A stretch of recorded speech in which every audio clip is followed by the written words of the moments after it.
Hi മക്കളെ, നമസ്കാരം.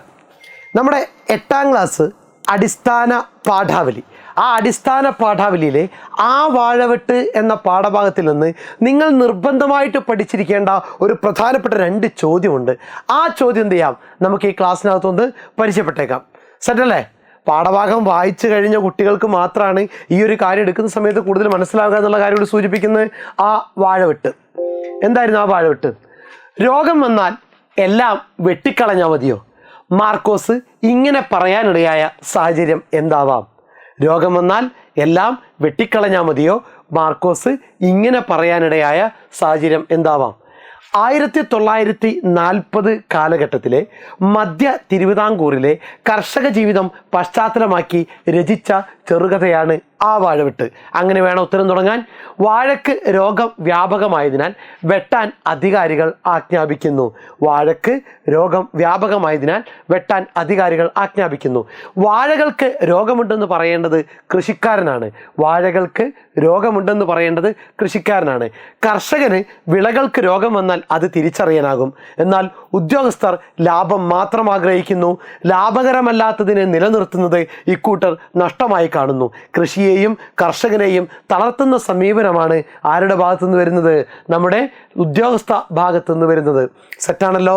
1940 കാലഘട്ടത്തിലെ മധ്യ തിരുവിതാംകൂറിലെ കർഷക ജീവിതം പശ്ചാത്തലമാക്കി രചിച്ച ചെറുകഥയാണ്. വാഴക്ക് രോഗം വ്യാപകമായതിനാൽ വെട്ടാൻ അധികാരികൾ ആജ്ഞാപിക്കുന്നു. വാഴകൾക്ക് രോഗമുണ്ടെന്ന് പറയേണ്ടത് ആരാണ്? കൃഷിക്കാരനാണ്. കർഷകന് വിളകൾക്ക് രോഗം വന്നാൽ അത് തിരിച്ചറിയാനാകും. എന്നാൽ ഉദ്യോഗസ്ഥർ ലാഭം മാത്രം ആഗ്രഹിക്കുന്നു. ലാഭകരമല്ലാത്തതിനെ നിലനിർത്തുന്നത് ഇക്കൂട്ടർ നഷ്ടമായി കാണുന്നു. കൃഷിയെയും കർഷകനെയും അവരെന്ത് ചെയ്യുന്നു? തളർത്തുന്നു. ദെൻ അവ വെട്ടുകയെന്ന് വരുന്നതും അയാളുടെ കഴുത്ത് വെട്ടുന്നതും ഒരുപോലെയാണ്. ജീവിതത്തിൻ്റെ രക്തധമനികളായ ആ ചെടികളുടെ ഓരോ ചുവട്ടിലും ഹൃദയഭാരത്തോടെ അയാൾ നോക്കിയിരുന്നു. ഇന്നുവരെ അയാൾ ആ വാഴച്ചോട്ടിൽ ഒഴിച്ചിട്ടുള്ള ജലവും വിയർപ്പ് തുള്ളികളും മാത്രമാണ്. തന്നിരിക്കുന്ന സൂചനകളും കഥയിലെ മറ്റു സന്ദർഭങ്ങളും പരിഗണിച്ച് ആ വാഴവെട്ട് എന്ന കഥയിലെ മാർക്കോസ് എന്ന കഥാപാത്രത്തെ നിരൂപണം ചെയ്ത് കുറിപ്പ് തയ്യാറാക്കുക. സെറ്റാണല്ലോ? നോക്കുക, ദരിദ്രനായ കർഷകൻ, അതായിരുന്നു മാർക്കോസ്. കഥാപാത്ര നിരൂപണമാണ് ദരിദ്രനായ കർഷകൻ. കഠിനാധ്വാനിയായിരുന്നു ആര്? മാർക്കോസ് ചേട്ടൻ. അനുഭവജ്ഞാനമുള്ള കർഷകൻ. എങ്ങനെയൊക്കെ ചെയ്യണം, എന്തൊക്കെ ചെയ്യണം, എപ്പോൾ നടണം എന്നൊക്കെ കൃത്യമായിട്ടുള്ള അനുഭവം കൊണ്ടുള്ള അറിവുണ്ടായിരുന്നു ആർക്ക്? മാർക്കോസ് ചേട്ടന്.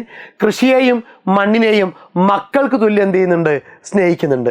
വാഴക്കൃഷി അദ്ദേഹത്തിൻ്റെ അന്നേ നപ്പമാണ്.